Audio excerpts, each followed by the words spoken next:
Kevin Harvick, what happened out there? Well, you know, our car was a little bit tight, and, you know, I always said Greg Biffle was a good guy, but he's about the most impatient thing. I'll be waiting when he comes in here. I know there'll be some fans mad at me for doing it, but, I mean, I didn't do it on purpose. That's just racing at Bristol, hard short track racing. Here we go. And this is Kevin Harvick going after Greg Biffle. You know, he comes and just rams me in the pretty much puts us in the fence and ruins a brand new race car. Whoops. Got into the back of him. That's Greg Biffle for you.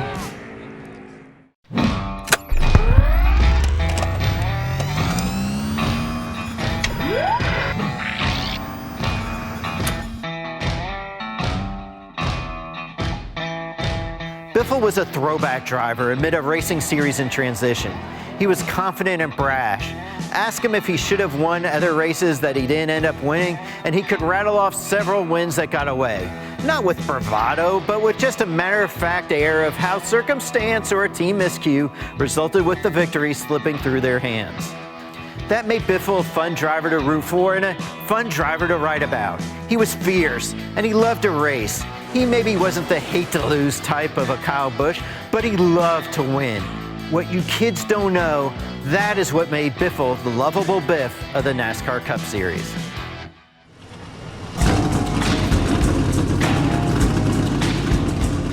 Now, Greg Biffle didn't win a NASCAR Cup Series title, and you probably already knew that. But what you kids don't know is Greg Biffle is the driver who has come the closest to achieving the feat of winning a title in each of NASCAR's 3 national series. He did it all despite getting a late start at the national level at age 28 in the late 1990s. He earned his first national series title in 2000, his 3rd year in the series when he beat out a rookie named Kurt Busch, his teammate, for the crown that capped a 2-year period where he won 14 races. He won at short tracks such as IRP in Richmond and Milwaukee. He won at intermediate tracks such as Texas and Kentucky and Michigan. And he won at road courses such as Watkins Glen and Portland. And it looks like Greg Biffle is going to breathe that rarefied air of Pikes Peak International Raceway. It gets thin up here except when you win. Your lungs fill up and you pick up. Victory number 1 of the season, career win number 10. Great job, buddy. Yeah. 2 years later, he won the Xfinity Series title, winning again at a variety of tracks. He won at the short track at Indianapolis to the 1.25-mile track at Gateway. He won the following year at the intermediate tracks at Charlotte and Atlanta. But he never won an Xfinity race nor a truck race at what is known as the restrictor plate tracks, Daytona and Talladega. Those tracks take a special skill to work the aerodynamic draft drivers get by going faster when in a line with other cars. The timing to make moves to get the best draft or disrupt the draft behind you is an art. So where did Greg Biffle earn his first Cup victory? At Daytona in July 2003 as a rookie in the Cup Series for Roush Racing. White flag is in the air. Final lap. Are we seeing a rookie breakthrough at the biggest track of all? What made Biffle so good?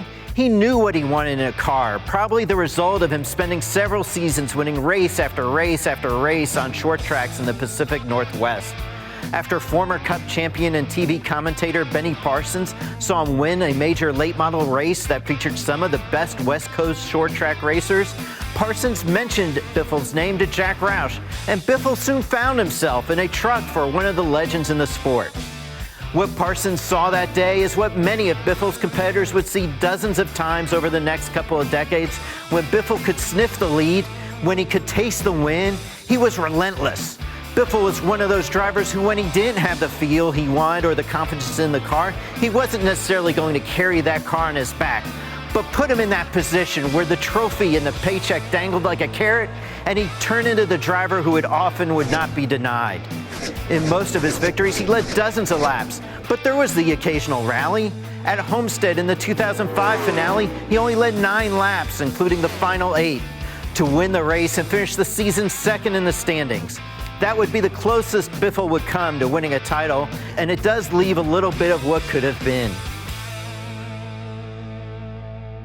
One of Biffle's most impressive wins came in 2010 at Pocono, where he wasn't the best car and an early two-tire stop didn't produce any results. But late in the race, his crew chief again called for two tires, putting Biffle on the front row with 20 laps left. Biffle willed that car to the win, leading all 20 laps, which is an eternity at the 2.5-mile Pocono track. That long straightaway, it's almost 3/4 of a mile long, into the corner. Biffle on the low side. And he won by more than 3 seconds over Tony Stewart. That victory snapped a 64-race winless streak.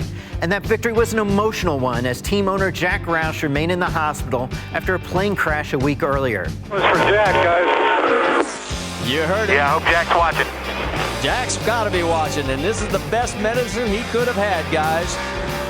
Greg Biffle is going to bring it home and give Jack Roush his 4th win here at Pocono as he crosses the line and wins for the first time in 65 races. While certainly not the favorite to win that event at Pocono, the thing about Greg Biffle is that you rarely counted him out. He had performed so well, could be so dominant, that you never figured he was beat before the race began. Biffle has never officially retired, but his last full-time Cup season came in 2016. After 3 seasons where he didn't finish in the top 10 in points, it appeared his winning days were over, with 19 Cup wins, 20 Xfinity wins, and 16 truck wins. But wait, there would be more. Although he had not raced in a NASCAR National Series event in 2017 or 2018, Greg Biffle got one more shot in 2019. Literally, he got one shot. He stepped into a Kyle Busch Motorsports truck at Texas in June 2019 for a standalone event. He qualified 6th, and some figured, yeah, he would threaten for a top 5. But could he really wheel that truck without having raced in 3 years to the victory? He sure could, leading the final 13 laps for the win.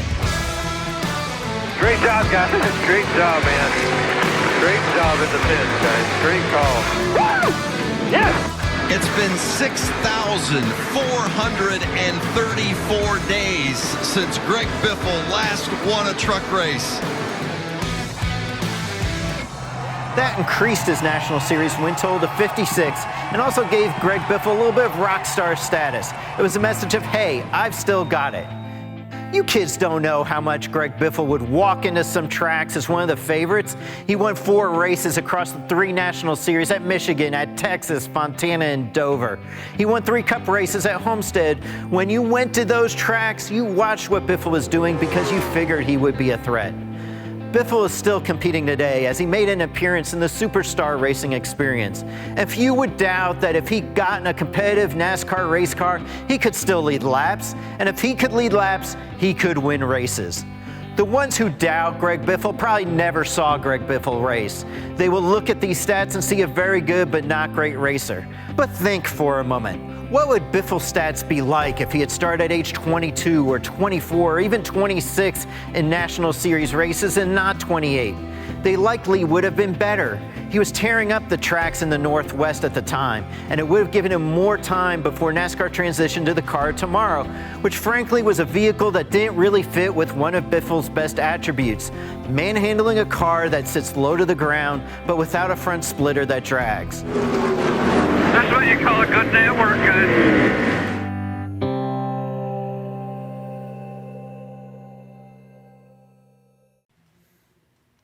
Hey race fans, thanks for watching our video. For all NASCAR on Fox News, content, and the best clips from Fox Sports, be sure to follow and subscribe to our channel.